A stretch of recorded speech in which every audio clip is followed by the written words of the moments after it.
Dear friends, আসসালামু আলাইকুম। Dear friends, বরাবরের মতো আজকে আপনাদের মাঝে খুবই ইম্পর্টেন্ট একটি টাইমিং ভিডিও নিয়ে আবারও আপনাদের সামনে হাজির হলাম। ডিয়ার ফ্রেন্ডস, আজকে আমি আপনাদেরকে দেখাবো 4 স্টেপ সুইং মেশিনের কিভাবে নিডেল এবং কি রোটারি হুক টাইমিং করবেন। এ টু জেড বিস্তারিত খুব খোলামেলা আলাপ আলোচনা করব। তো ডিয়ার ফ্রেন্ডস, চলুন শুরু করা যাক।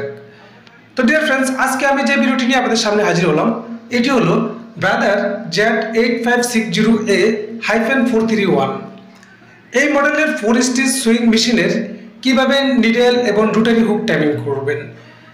তো ডিয়ার ফ্রেন্ডস, এই নিয়মে যদি আপনারা যে কোনো ব্র্যান্ডের রোটারি হুক টাইমিং করেন আপনাদের এই জিগজ্যাগ সুইং মেশিনের কোনো প্রবলেম হবে না। তো ডিয়ার ফ্রেন্ডস, আমরা এই মেশিনটি সর্বপ্রথম মেশিনটি পাওয়ার অন করে মেশিনটি রান করে আমরা মেশিনটি নিউট্রাল পজিশনে করে নিলাম এবং আমাদের মেশিনের যে রোটারি হুকটি আছে সেই রোটারি হুকটি আমরা বাইর করে নিলাম এবং আপনাদেরকে পারফেক্টভাবে দেখিয়ে দেবো যে কীভাবে আপনারা এই মেশিনের রোটারি হুক টাইমিং করবেন। তো ডিয়ার ফ্রেন্ডস, এই রোটারি হুক টাইমিংয়ের জন্য আমাদের এই রোটারি হুকের যে টপটি আছে, যে মাথাটি আছে, সেই মাথাটিকে আমাদেরকে জানতে হবে এবং কি বুঝতে হবে। তো এখানে একটি রোটারি হুকের মধ্যে একটি নিডেল গাটার আছে, একটি সাপোর্টিং আছে এবং কি একটি রোটারি হুকের টপ আছে। তো আমাদেরকে টপের যে মাথাটি আছে সেই মাথাটি নিডেলের স্কেপের পজিশন দিয়ে আমাদেরকে টাইমিংটা করতে হবে। তো অডিয়েন্স, শুরুতে আমাদেরকে যে কাজটি করতে হবে, নিডেল টাইমিং করার জন্য আমাদেরকে আগে নির্ণয় করতে হবে আমাদের নিডেল বার কোন পজিশনে রেখে আমরা নিডেল বার টাইমিং করব। আপনারা যদি নিডেলের দিকে একটু লক্ষ্য করেন তাহলে বুঝতে পারবেন আমি যখন হাত দিয়ে ঘোরাচ্ছি তখন আমার নিডেলটি বাম সাইড থেকে ডান সাইডে চলে আসছে। তো মূলত আমাদেরকে এই মেশিনের রোটারি হুক টাইমিং করার জন্য আমাদেরকে নিডেল বার সম্পূর্ণ রাইট সাইডে অর্থাৎ ডাইন সাইডে রেখেই টাইমিংটা করতে হবে। কেননা এই মেশিনের রোটারি হুকটা হলো বাটন হোল মেশিনের রোটারি হুক এবং এই মেশিনের নিডেল বারটাও কিন্তু বাটন হোল মেশিনের মতো আপ ডাউন করে। তো অডিয়েন্স, আমরা রোটারি হুকটা মেশিনের মধ্যে বসিয়ে দিলাম এবং রোটারি হুকটা আমরা চাপ দিয়ে হাত দিয়ে ধরে আমাদের মেশিনের যে পুলিটি আছে সেই পুলিটি আমরা ঘুরাবো এবং কি রোটারি হুকটি স্টেপ থাকবে এবং কি নিডেল বারটি যখন সম্পূর্ণ ডাউন হবে, ডাউন হয়ে যখন উপর দিকে উঠতে থাকবে তখন ঠিক সেই পজিশনে আমাদের রোটারি হুক নিডেলের যে আইটি আছে এই আই পজিশনের উপর দিয়ে 0.5 mm উপর দিয়ে আমাদের রোটারি হুকটি যেতে হবে। এই পজিশনে রেখে আমরা যে স্ক্রুটি আছে সেই স্ক্রুটি আমরা হালকা টাইট করে নিব। তারপরে আমরা এই মেশিনের যে রোটারি হুকের বাকি যে কাজগুলো আছে সেগুলো আপনাদেরকে দেখানোর চেষ্টা করব। তো প্রথম স্টেপটা আমার রোটারি হুকটা ধরে নিডেল বার ডাউন করে যখন উপর দিকে উঠবে তখন আমরা নিডেল আয়ের 0.5 mm উপর দিয়ে যখন রোটারি হুকটা যাবে তখনই আমরা রোটারি হুকের স্ক্রুটা হালকাভাবে টাইট করে দিব। তারপরে আমরা যে কাজটি করব, আমরা পর্যায়ক্রমে 4 স্টেপ একটি একটি করে প্রত্যেকটা স্টেপ চেক করব এবং আমাদের রাইট সাইডের যে স্টেপটা আছে সেই স্টেপটাকে আমাদের নিডেল এবং কি রোটারি হুকের টাইমিংটা পারফেক্টভাবে করতে হবে। তো আমরা নিডেল বারটাকে ডাউন সাইডে রেখে অর্থাৎ রাইট সাইডে রেখে ডান পাশে রেখে আমরা টাইমিংটা করতেছি। সেই ক্ষেত্রে আমাদেরকে নিডেল বার সম্পূর্ণ ডাউন হওয়ার পরে যখন আস্তে আস্তে উপর দিকে উঠতে থাকবে তখনই আমাদের রোটারি হুকের যে টপ এবং মাথাটি আছে সেই মাথাটি আমাদের নিডেলের যে ছিদ্রটি আছে এই নিডেলের ছিদ্রের 0.5 mm উপর দিয়ে সামনের দিকে অগ্রসর হবে এবং কি নিডেল বারটি নিচে থেকে আস্তে আস্তে উপর দিকে উঠতে থাকবে। তো ডিয়ার ফ্রেন্ডস, এ হলো গিয়ে সেকেন্ড স্টেপ। এখন থার্ড স্টেপ হলো আমাদের নিডেল থেকে রোটারি হুকের কতটুকু ডিস্টেন্স থাকবে অথবা কতটুকু গ্যাপ থাকবে। আমাদের রোটারি হুক এবং নিডেলের মধ্যে নো টাচ নো গ্যাপে টাইমিংটা করতে হবে। টাচও খাওয়া যাবে না এবং কি গ্যাপও রাখা যাবে না। এই পজিশনে আমাদেরকে রোটারি হুক টাইমিং করতে হবে এবং রোটারি হুকের যে ঘাটারটি আছে অর্থাৎ নিডেলটা যখন নিচের দিকে নামতেছে আপনারা লক্ষ্য করুন, নিচের দিকে নেমে যখন একদম সম্পূর্ণ নিচে নামলো উপর দিকে ওঠার সময় নিডেলের একদম মাথায় নিডেলের যে টপটি আছে সেই টপ কিন্তু আমাদের রোটারি হুকের যে সাপোর্টিং গাইডটা সেই সাপোর্টিং গাইডের সাথে টাচ হচ্ছে অর্থাৎ এমনভাবে আছে যাতে আমাদের ভাইব্রেশন না হয়। নিডেলটা যখন রান করবে স্পিডে চলবে তখন আমাদের নিডেলটা কিন্তু ভাইব্রেশন করে। তো সেক্ষেত্রে আমরা যদি নিচে যদি রোটারি হুকের সাপোর্টিংটা ইউজ করি বা সাপোর্ট দিয়ে রাখি তাহলে সেক্ষেত্রে আমাদের নিডেলটার এদিক সেদিক ভাইব্রেশন করবে না। তো সেক্ষেত্রে আমাদের নিচে যে সাপোর্টিংটি আছে সেই সাপোর্টিংটি একদম 100% নো টাচ নো গ্যাপে সাপোর্টিংটি রাখতে হবে এবং ওই সাপোর্টিংয়ের সাথে আমাদের হুকের যে মাথাটি আছে সেটিও নো টাচ নো গ্যাপে আমাদের থাকতে হবে।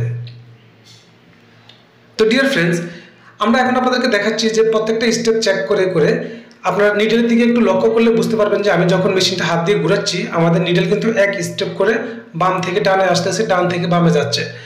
তো ডিয়ার ফ্রেন্ডস, আপনারা লক্ষ্য করবেন রাইট সাইডে যখন নিডল বারটি থাকবে, অর্থাৎ ডাইন সাইডে যখন নিডল বারটি থাকবে, তখন আমাদের টাইমিংটা থাকবে একদম শর্ট, 0.5 mm গ্যাপ থাকবে। এবং আমাদের নিডল বারটা যখন আস্তে আস্তে বাম দিকে যাওয়া শুরু করবে, তখন আমাদের টাইমিংটা আস্তে আস্তে লং হতে থাকবে। এইভাবে যদি এই নিয়মে যদি আপনারা রোটারি হুক টাইমিং করেন, তাহলে আশা করি আপনাদের এই জিগজ্যাগ 4 স্টেপ সুইং মেশিনের কোনো সমস্যা হবে না। তো ডিয়ার ফ্রেন্ডস, এর আগে আমি আমার এই চ্যানেলে আরও একটি ভিডিও আপলোড করেছিলাম জিগজ্যাগ সুইং মেশিনের A to Z, অর্থাৎ কীভাবে আপনারা নিডল প্লেট, তারপরে আমাদের এই মেশিনের যে ট্রিমিং যে কাভার, সেই অটো ট্রিমিং কাভারটা কীভাবে খুলবেন এবং কীভাবে আপনারা ফিডব্যাক খুলবেন, A to Z বিস্তারিত আমি ওই ভিডিওতে দেখিয়েছিলাম। তো সেই ভিডিওটি একটু লং হয়ে গেছে, যার কারণে আপনারা অনেকেই কমেন্ট করেছেন যে শর্টকাটে আপনাদেরকে ভিডিও দেওয়ার জন্য, তাই আবারও আপনাদের সামনে এই শর্টকাট একটি ভিডিও নিয়ে আসলাম। তো ডিয়ার ফ্রেন্ডস, আমাদের এই নিয়মে যদি রোটারি হুক টাইমিং হয়ে যায়, তারপর আমরা রোটারি হুকের যে দুটি স্ক্রু থাকে, অনেক হুকের মধ্যে 2 মিলিএল কি স্ক্রু থাকে, অনেক হুকের মধ্যে 3 মিলিএল কি স্ক্রু থাকে, তো আপনারা স্ক্রুগুলো খুব শক্ত করে ভালোভাবে টাইট করে দেবেন। আর আমার ওই ভিডিওটা যদি আপনারা দেখতে চান, তাহলে আমার এই ভিডিওর ডিসক্রিপশনে সেটার লিঙ্ক দেওয়া থাকবে এবং আই বাটনে লিঙ্ক দেওয়া থাকবে, সেখান থেকে আপনারা দেখে নিতে পারবেন কিভাবে আপনারা A to Z এই মেশিনের বিস্তারিত কাজ করবেন বা দেখবেন, করাবেন। তো ডিয়ার ফ্রেন্ডস, আমরা এখন আপনাদেরকে যে নিয়মে রোটারি হুকটা টাইমিং করে দেখালাম, ঠিক এই নিয়মে আপনারা যদি রোটারি হুক টাইমিং করেন, আশা করি আপনাদের মেশিনে আর কোনো সমস্যা থাকবে না। তো রোটারি হুক টাইমিং হয়ে যাওয়ার পর আরও একটি কাজ আমাদের আছে, সেটা হলো আমাদের হুক গাইড লাগানো।